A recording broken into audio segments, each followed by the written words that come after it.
Good morning. It is now 6:37. I'm not going to do an epoch time. At the end of this video, it'll show when it was created. So I will have my verification, just like I always have my verification. Always. Documents, conversations, everything. So there is no argument. And it will show the inefficiency of each side of the conversation. All right. First, let me go ahead and play a video. All right. I had stated to BJC I had $300 allocated. They know I'm having car problems. They did not ask what the $300 was for. And that is not on my case manager. The only reason why I had said it the way I did is because she was not given the full information, period. All the way across the board. It did not make sense. I had been lied to for 6 months. So, and I keep telling them, I'm like, this is my routine. This is what I do. I go to the library. I go to the emergency room. That's all I know. And for 3 months, they're like, you do you. There's nothing I can do. So I did me. Anyways, I'm not going to talk about all internal stuff, but I will talk about how I work. I hear time and again from everyone. They're like, how do you find out your information? Because I ask questions. All right. I take a moment. I said, why is this? Who's that? All right. I don't seem as a threat. This goes for every place I do business. All right. That means I get a paycheck from or I pay for, even just chips. I'm not looking for the cheapest price. I'm looking for a good family run business. Not just a family run business, but one that are doing it smart and truly not only helping the client, but the employees as well. A whole healthy ecosystem. All right. Period. All right. And then every single time, no matter whether I'm a client, customer, whatever you want to call it, they're always wanting me to come on board. They're like, how do you find, I didn't even know that about this work. And I'm like, why? No, I never ask why. Oh, they're like, I'm like, yeah, just talk to this person. I always throw out their name. And I'm like, yeah, just have an honest conversation. Let them know. Be for real with them. So, and they'll help you out.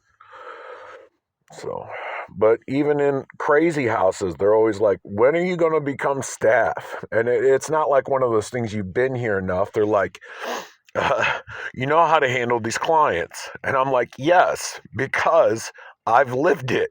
I know when someone's fucking lying. All right. And I know when someone is lying because they have the inability to talk or they're just being a fucking asshole. All right. So here's the deal. A lot of agencies, because of the training situation, and I've explained this, and the lack, I mean, and no disrespect here on this aspect. It's just lack of life experiences, and they truly want to help people. Let me start with that. I understand that. And then they get in over their head and don't have all the experiences needed for the position they were given. And they're like, just follow the manual. So, but the manual was created before COVID. And then COVID kind of just strapped HR with a problem because we can't keep people filled to help people out. And then they have a high turnover rate. Okay. That's across the board, no matter the industry. So, how do we do this? Well, you just keep pushing forward, right? Yeah. No, you create solutions. You, you, what you do is you have to be completely honest on both sides. All right. Everyone already knows that COVID happened. Everyone knows that there's a high turnover rate. Everyone knows that you're probably new on your job. Okay. So what you do is you turn it, we're going to learn this together. All right. Tori did that, flying colors with me. All right. So, but I said one statement to the fact that I had $300. It is spent. There's no discussion with this. The matter is done. Period. Um, Tori lined out housing with me. They said on the 2nd it was approved. I found out yesterday that I'm already accepted into the program, but Judy at BJC threw a monkey wrench into it. All right. You have to have a psych eval. She's like, I just want to have my T's. And the way she worded it was horrible. She was saying that the facility may need it. All right. So they don't. She said I'm already accepted. So, and then I'm forced to sleep, and I'm not going on the weather. But, anyways, it's a little warmer than it was the night prior, but it's going to be at this point from now on. Now, I have the choice to keep my mouth shut, which is bullshit. All right, I've been keeping my mouth shut for so long. I've got all my stuff verified, and the fact of the problem is you should be asking your swell. See, I have two different sides. This is my nice side, my nice business side, and then there's the other side. Because you got to be asking yourself, if I'm talking like this to you, talking like this to my family, who else have I been talking to? All right. If I feel this confident about the situation, you don't think I've been talking to government officials that are controlling the funds through the programs to try to create a solution and documenting verification for them? That's the question you should really be asking. Because if you go back in the meetings and the documentation, how am I getting all this information? So, yeah. That's the big question. But I'm going to go play this video for funsies. So it's YouTube. Yes, I'm an adult. Yes, there's back channels of communication to get information through without people fucking knowing. Stealing Harvard. All right. Sorry. That isn't. I thought I had the video pulled up. You know, it's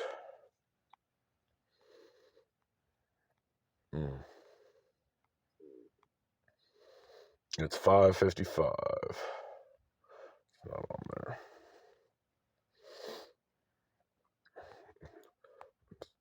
It is on there.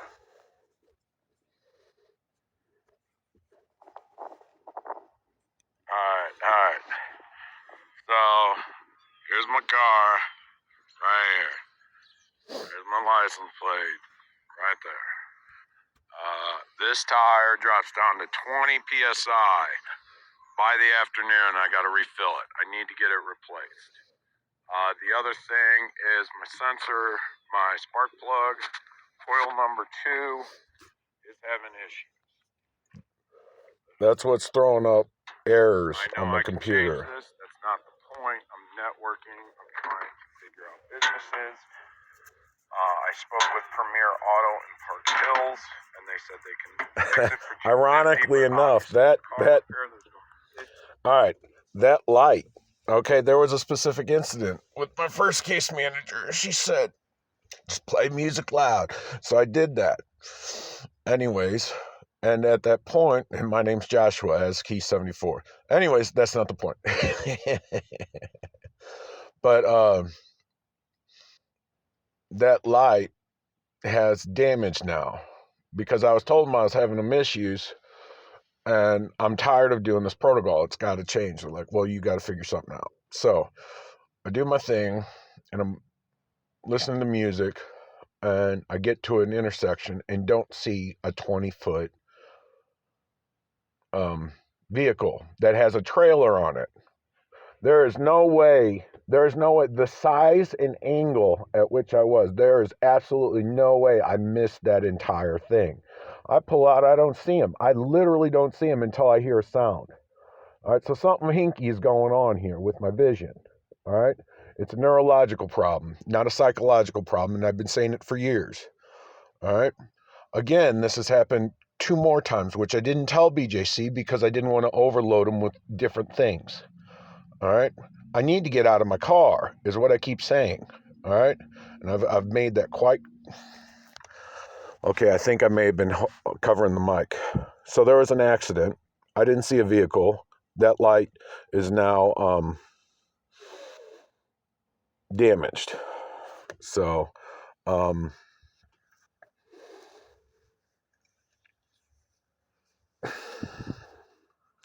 that was directly related to BJC's fault. I was telling him I was having mental problems, but I don't want to keep checking into a rehabilitation place for psychological stuff when it's not psychological. It's a neurological cross switch flip. I literally didn't see a 20-foot white truck with a trailer, a 12 to 15-foot trailer. Didn't see any of it. I wasn't moving fast, and it just was hidden by this small little thing in this Mazda Speed 3, the little side part out of my passenger side window. No, I didn't see it in the front either. And I had hit him because I would have stopped. I would have been fine. I saw him in my front after I hit the noise. So I just stopped. I literally stopped. I rolled slowly forward into the off-ramp. There's this huge off-ramp triangle thing, and I just parked it. I'm like, I'm having neurological problems. I'm not going to talk. I'm not getting on the phone. I don't see shit. So, anyways, after checking out this most prior time from the acute care, and already being told by BJC that I would be in housing on the 2nd, if I had 836, which was a lie, even though I was already accepted, I had 2 other vision problems. I need to be out of my car, at least temporarily, until they figure out what's going on with my brain. It is not psychological. It is a neurological switch. 2 large vehicles, all right, one of which was this huge 18-foot cargo van, and it was gold, all right, it was outside the library. Didn't see it. So, but this time I knew to move slow because I was having problems. I've been driving so fucking slow. And then the other one was a white one outside of Jack in the Box turning onto the highway there. There was no fucking vehicle.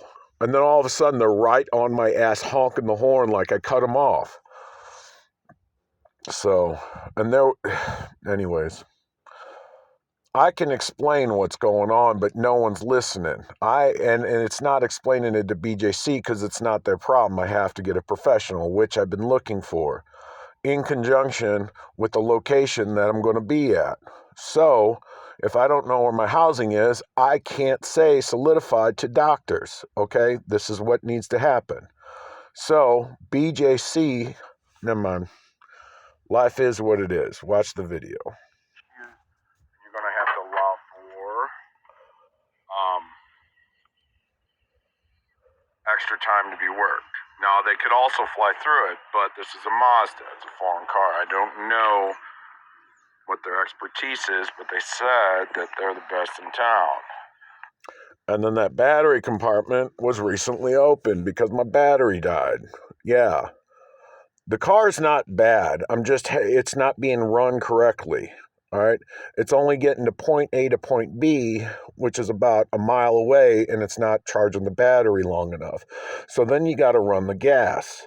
All right. But the problem is you're running the gas, the heating coil's not on. So it's blowing cold air in. Never mind. And it doesn't make sense because it should be pulling heat off the engine, but it's not. So that means the whole thing's clogged. So, and I don't have a place to work on it. It's a simple fix. I could do it $20 max. So, but yet I didn't want to start something. Never mind. I'm not a dum-dum. The way I was introduced, I trust them right now, and I think they can get it done. Battery compartment's all tore up. I can get this all clean and modified. Air filter needs to be replaced. It's a simple fix. I could scrub it out myself and keep using it, but there's really no point.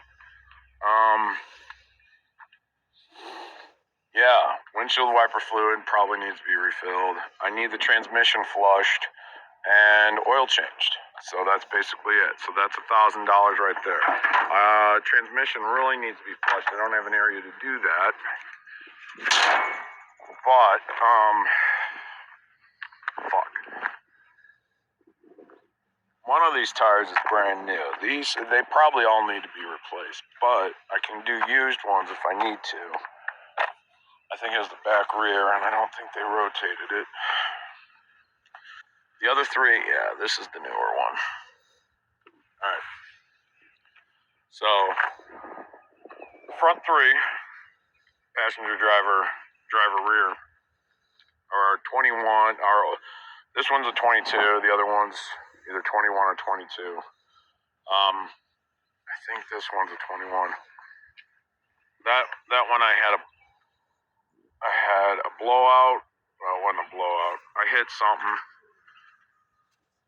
Side tire couldn't be repaired, had to get a new one, so I rode that one down. What the fuck's on that tire? Oh, that was from the curb. Oh, I may need to get that replaced, which means new hubcaps. I'm not asking for all this. I just know what I need fixed. And I can get this car to run another 10 years and update it piece by piece and get my money's worth. But the problem is, I don't have a job. All right, I am homeless. My family tells me to go to a homeless shelter, whose rules and regulations state you cannot sleep in their facility if you're not from the area. So what am I to do? The next closest one is 30 miles away, but all the jobs are in town. So what am I supposed to do? I get told one simple fact. I can have $1,000 given to my landlord for rent. So I managed to get a HUD voucher. Problem with the HUD voucher is the places that you can afford with them are 20 or 40 miles away. So how am I supposed to do that? I get the place, I get the $1,000. Now I get $600 in rent every fucking month. All right? Apologize about the language, but this is kind of bullshit. Same in town. So the food pantries, you can only go through the local government agency before you can speak to the churches. What type of sham is that? If you need food, you need food. I'm going to give you a little tip and trick. All right? Everyone hates ramen, but you know what? You can buy a pack for 35 cents, and if you get the right place, you can get a styrofoam cup full of hot water, and you just throw the ramen in there, and you got 10 minutes before you got some calories in you. That doesn't mean you walk around not showered. All right, you use that cup, you fill it up with another thing of water, you find a bathroom, and you clean yourself. Not your whole body, just get your main parts. You don't want to take up the bathroom, you don't want to make a show. All right, I know how to survive. I can do this anywhere. It doesn't have to be this car, it can be any car. I know how to work things. But the fact of the matter is I was given no reason other than we are not giving you the $1,000. I know we're family, but you're making wrong choices. But you're not allowing me time to explain my choices, so that's what I'm doing now. Making the wrong choices for the right reasons to prove a point. Either that money is yours, and that is the stipulation you have provided, and I respect that. So this is now my house, all right? I am the landlord, just like many realtors around here. They take a loan out, they buy the property, they rent it out. I have a few months and this is paid off, and then we can just be done with this. All right, I won't have to talk to any of you. That's your choice. This shitty behavior, what happened when we met last with my mom, not okay. All right? Yeah, the last time everyone talked to me, sorry, I keep hitting the top right corner and it pauses real quick because that's where the pause button is. My mother passed in October 15th, all right? And I told everyone, I'm like, you're not talking. You're not doing what I told you, all right? I told you exactly what needs to happen. This is her time. Her time. Like, this is my time at BJC, all right? Well, we have a lot of clients. We do the... No. You call me in, I sit there, that is my time. I deserve whatever information I have access to. All right. To do this shell game of like, well, let me contact whatever, and then that whatever person is in a meeting. I came in with the fucking questions and the things. You should have already had all this information. So, and I understand a first meet and greet like I did with Jerry. You know, he was trying to get caught up. That's one thing. But if that's going to be your constant thing with not just me, but everyone, we're going to throw a new guy in because someone's out somewhere. You know that emergencies are going to happen. You are remote workers, all right? You drive to people's houses, all right? There's got to be a better plan than this whole whatever. Because doing a 20-minute convo, can you cover my case? We had an emergency type deal. You got to have a better situation, all right? Because your fucking client's real hard. And these clients aren't like, well, you said that this ramen was 35 cents. When now, you know, you buy two of them, when it was 75 cents, it's 20 cents more. I have to pay 45 cents now for that? That's a different problem than I'm going to freeze to death in my fucking car. Or I don't have food for my boy, or, you know, a female, yeah, having to, you know, make a choice. No, we can't get you a hotel. But, you know, every homeless individual male, because they've been out there so long, are going to hit on you and try to drug you up. All right? Get your shit right. Do the right thing.